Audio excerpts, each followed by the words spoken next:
Chers compatriotes, chers militants du Parti Les Démocrates, mesdames et messieurs de la presse, je prends la parole ce jour, dimanche 19 octobre 2025, non pour répondre aux injures et aux affabulations, mais par devoir de vérité envers le peuple béninois. Le temps de la politique de l'ombre et du mensonge organisé est révolu. Mon propos va donc s'articuler en 3 phases. 1. La preuve de la mauvaise foi des responsables du parti LD. Avant-hier, vendredi 17 octobre 2025, le parti Les Démocrates, par le biais d'un huissier de justice, puis du candidat désigné, M. Renaud Agbodjo, a tenté de notifier à la Sénat un formulaire de parrainage portant mon nom. L'issue, que tout esprit éclairé prévoyait, fut sans appel.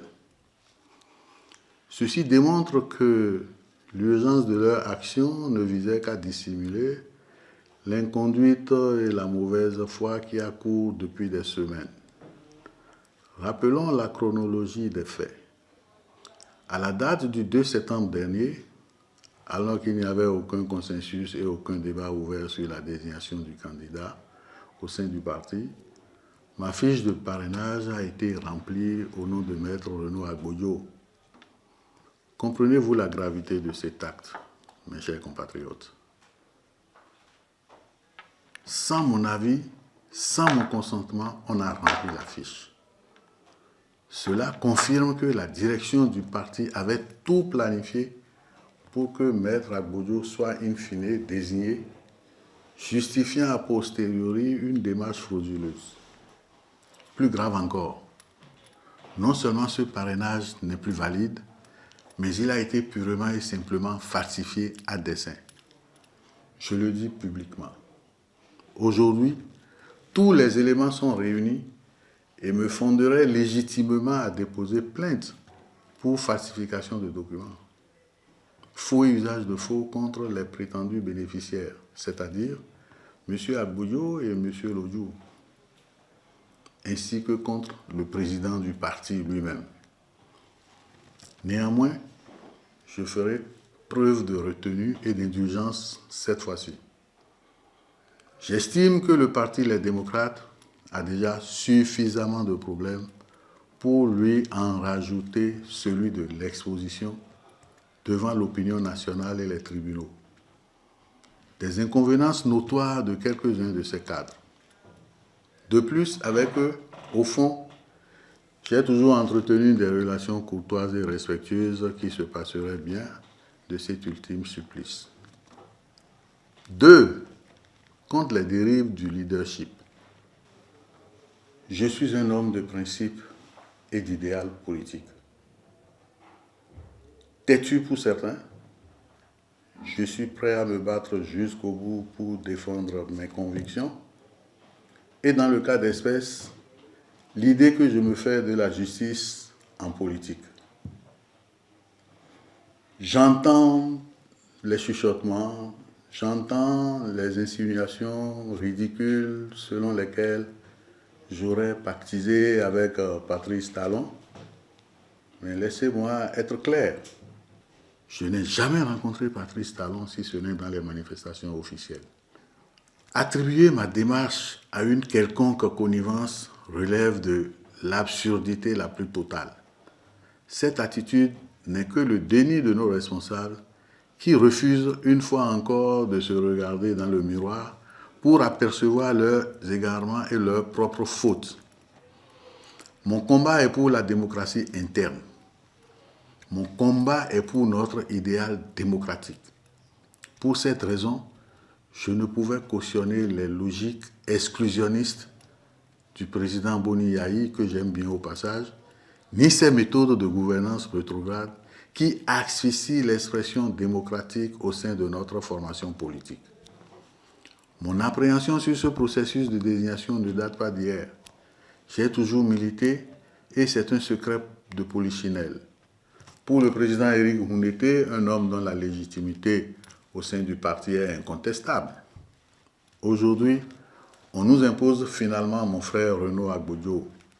Je n'ai rien contre lui. Avec vous seul critère qu'il est de Savert et neveu de Boni Yahi. Aucun critère objectif de mérite ou de consultation réelle ne justifie ce choix si ce n'est le simulacre de commission aux ordres, je dis bien aux ordres, qui a été mis sur pied et téléguidé par le président Boni Yahi lui-même. Je ne fais que dire à haute voix ce que la majorité des députés, les démocrates, pensent dans le secret de leurs réflexions sur la gestion du parti. Permettez-moi une dernière observation, mes chers compatriotes, sur mon jeune frère, Maître Renaud Agbodio. C'est amusé et consterné que j'ai pris acte de sa sortie hier, en date du samedi 18 octobre, durant laquelle il s'est permis d'insinuer que j'aurais disparu et qu'à ce jour, personne n'a vu Sodino Michel. Comment peut-il s'aventurer sur un terrain aussi glissant quand il sait pertinemment que, malgré mon silence, j'ai continué de vaquer à mes occupations habituelles à mon domicile, que je suis allé retirer en personne ma seconde fiche de parrainage à la Sénat, quand il sait que j'ai rendu publique ma déclaration du jeudi 16 octobre 2025, qui, soit dit en passant, a inspiré le lendemain une contrefaçon à laquelle je ne m'associe pas. Comment peut-il à ce point se méprendre sur la vérité des faits? Lui qui sait que plusieurs cadres du parti, y compris notre aîné Saka Fikara, se sont rendus à mon domicile pour me rencontrer. Sans compter que d'autres, y compris lui-même, sont constamment restés en contact avec moi par téléphone ces derniers jours. Il suffit de consulter l'historique de nos conversations sur les applications de messagerie instantanée pour en avoir le cœur net. Mes chers compatriotes, voilà l'illustration parfaite des inconséquences de mon jeune frère. Celui d'entre nous qui était pressenti pour porter les couleurs du parti. C'est pathétique. Avec le recul et l'évidence de ces manœuvres, tout ceci me conforte dans ma position. Je suis davantage convaincu, et j'en rends grâce à Dieu, d'avoir fait le choix juste en n'accordant pas mon parrainage à Maître Renaud Agbodio. J'en viens maintenant au point 3, c'est-à-dire le choix délibéré du président Boni Yahi de sacrifier le parti.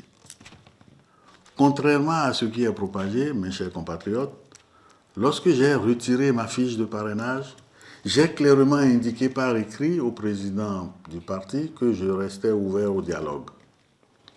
Le président Boni Yahi, avec qui je me suis entretenu par personne interposée, entre le retrait de ma nouvelle fiche de parrainage et l'expiration du délai de dépôt des dossiers, savait pertinemment que j'étais disposé à remettre cette fiche de parrainage, pourvu qu'une solution de consensus respectueuse des règles internes et du bon sens soit trouvée.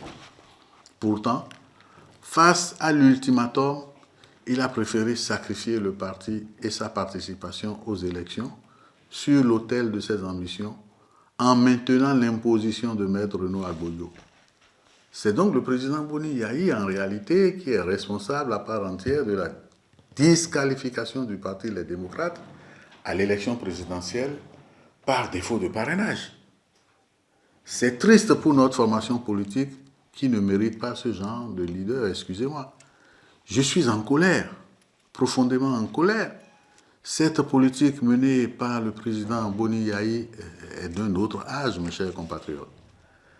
Elle est celle des intrigues, du clanisme et du mépris de la base.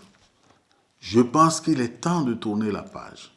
Il est temps de faire la politique autrement, avec transparence, respect du mérite et une véritable orientation vers le service du peuple et de notre pays. L'avenir du Bénin mérite mieux que les calculs personnels et les méthodes désuètes. Je vous remercie.